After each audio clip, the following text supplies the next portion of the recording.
Hi అండి. నేనైతే cabbage పెసరపప్పు వండుతున్నా ఈరోజు కర్రీ. క్యాబేజీ బాగా కొంచెం వేగినాక వేగాలి. క్యాబేజీ ఆయిల్లో వేగిపోయాయి. పెసరపప్పు అయితే వేస్తున్నా. పెసరపప్పు వేసినాక అల్లం ఎల్లిగడ్డ, ఉప్పు, కారము, పసుపు ఇవన్నీ వేసి ఒక టమాటా,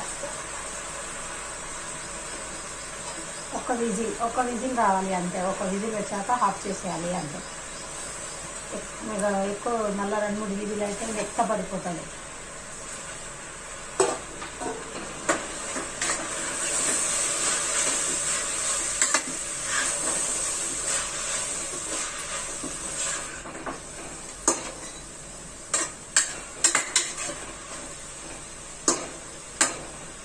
ఇప్పుడు ఇంట్లో ఉప్పు, కారం అన్నీ కలిపేసి ఒక టమాటా వేసి ఒక విజిల్ వచ్చే వరకు తీసేయాలి. కొంచెం మసాలా వేసేయాలి అంటే చాలా టేస్ట్, చాలా బాగుంటుంది క్యాబేజీ పెసరపప్పు కర్రీ.